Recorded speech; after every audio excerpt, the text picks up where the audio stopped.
Kita tahu bahwa Dajjal dipenjara dan dirantai di sebuah pulau asing dan dijauhkan dari keramaian dan hiruk-pikuk kehidupan umat manusia. Ia tidak akan pernah bisa lepas dari penjara tersebut karena selain dirantai, ia juga dijaga oleh seekor binatang besar bernama Al-Jazazah. Ia baru akan dilepas dan keluar dari pulau tersebut jika Allah sudah menghendakinya.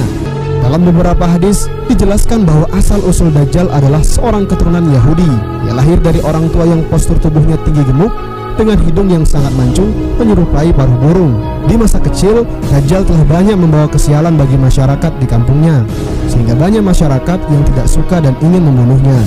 Suatu hari, masyarakat di kampung itu tahu akan keberadaan Dajjal di sebuah kuil. Mereka bersepakat untuk membakar kuil itu. Pada saat peristiwa itu terjadi, Dajjal dibawa oleh pendeta kuil untuk dihanyutkan ke laut.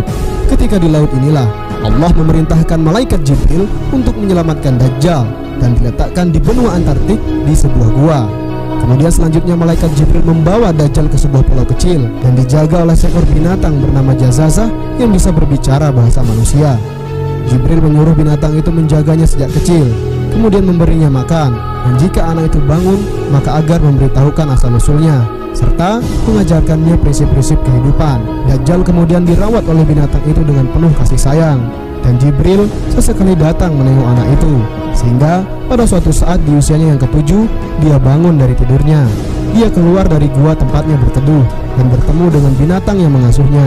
Pertama dia takut, tapi kemudian binatang itu mengajaknya berbicara. Engkau adalah anak kecil yang diselamatkan oleh malaikat Allah, yaitu Jibril. Ketahuilah tentang asal-usulmu. Jibril menyuruhku untuk memberitahumu bahwa engkau adalah anak yang disayangi Allah dan diberi kehendak bebas untuk memilih jalanmu. Jika engkau mengikuti jalan Jibril dan para nabi, maka engkau akan menjadi orang yang mulia, raja yang hebat di muka bumi ini. Dan jika engkau mengikuti jalan iblis, maka engkau akan menjadi pendurhaka yang akan dikutuk oleh makhluk seisi bumi, karena engkau akan berbuat kerusakan yang besar dan jahat tiada tara. Dajjal kecil kemudian membalas, apa buktinya bahwa engkau berbicara benar? Maka oleh binatang itu, Dajjal diajak ke suatu tempat di pulau itu dan menunjukkan lempeng-lempeng bertuliskan tangan Jibril.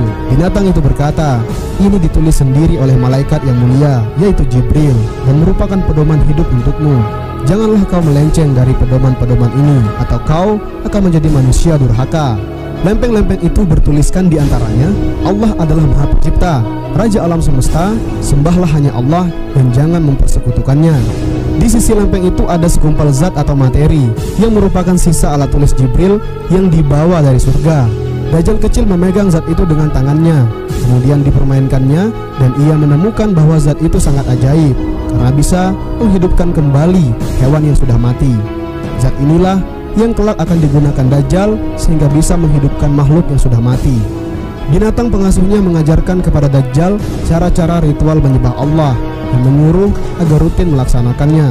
Namun Dajjal itu enggan dan selalu membangkang hingga usianya dewasa.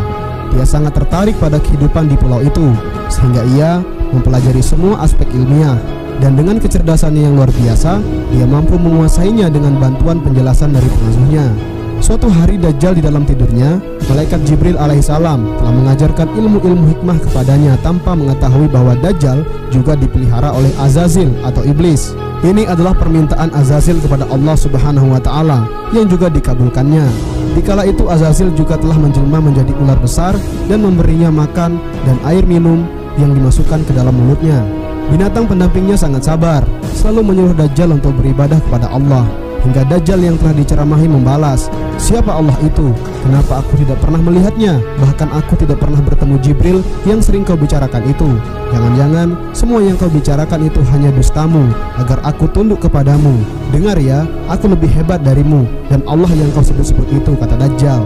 Binatang itu ketakutan setengah mati mendengar makian Dajjal, lalu kemudian berkata, aku adalah ciptaan Allah dan aku hanya taat kepadanya. Engkau telah mengatakan hal yang mengguncang langit, Maka dengarlah, bagimu ada dua janji. Kesempatan pertama adalah jika engkau menyatakan tunduk kepada Allah, maka perkataanmu akan diampuni. Namun jika engkau tidak mau, maka tinggalkanlah pulau ini untuk melihat kehidupan di luar sana, agar kau menyadari keesaan Allah. Nanti engkau akan kembali ke sini.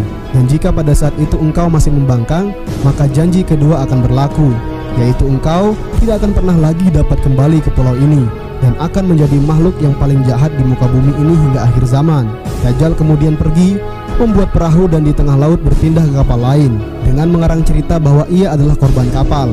Ia pergi menjenguk dunia luar, belajar setiap hal yang membuatnya tertarik, menyelidiki kisah-kisah tentang sejarah dirinya, menggali harta karun dunia berupa ilmu dan materi, hingga ia menjadi orang yang sangat kaya, sangat pandai, dan yang membuatnya takjub adalah fisiknya yang tidak pernah tua walaupun umurnya sudah sangat tua.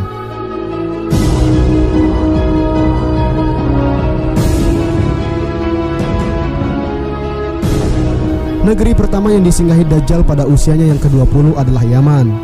Di sana ia belajar berbagai hal baru setiap hari dan dapat memahami makna kehidupan dan makhluk hidup dengan sangat cepat, seolah-olah ia memiliki kecerdasan dan kemampuan 100 kali lipat manusia lainnya. Setiap orang yang mengenalnya merasa kagum pada kekuatan, kemampuannya yang besar, dan keajaiban dalam kecepatannya berpikir.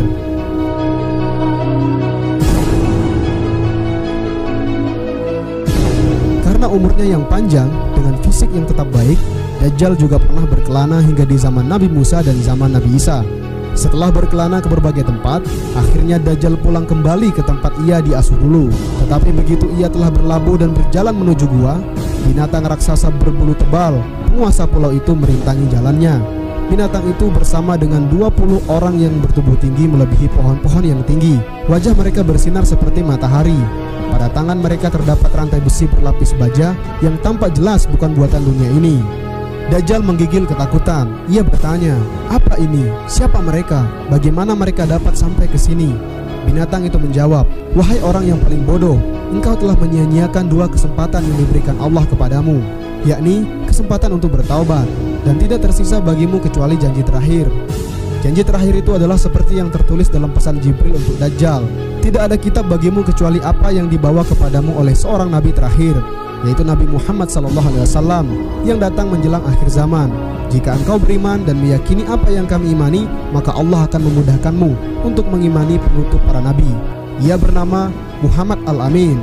Ia akan lahir sebagai nabi dan rasul di tengah-tengah kaum yang buta huruf. Ia berhijrah ke tempat yang banyak ditumbuhi pohon kurma dan yang banyak mata air dan sumur tawarnya dengan tanah subur. Jika engkau mendustakan nabi yang mendahului Muhammad, maka Allah akan menutup hatimu dengan selubung hitam. Hatimu menjadi condong kepada kejelekan dan tidak dapat melihat cahaya. Akalmu hanya akan melihat dirimu sendiri saja, seperti iblis si terkutuk, dan engkau pun akan menjadi teman akrabnya.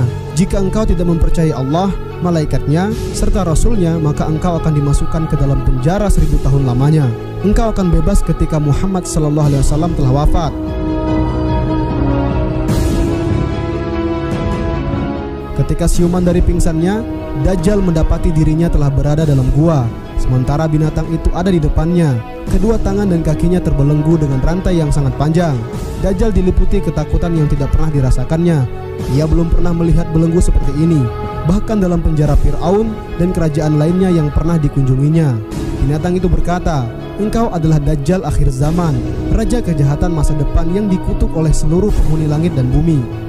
Engkau telah dianugerahi kekuatan dan kecerdasan oleh Allah, juga diberikan kebebasan untuk memilih jalanmu. Tetapi inilah yang telah kamu pilih.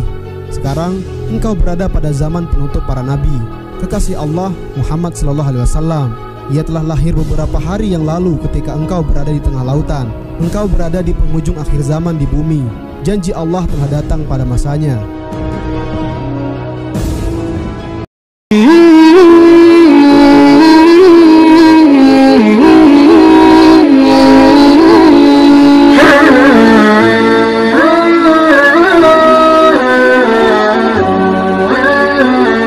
Oh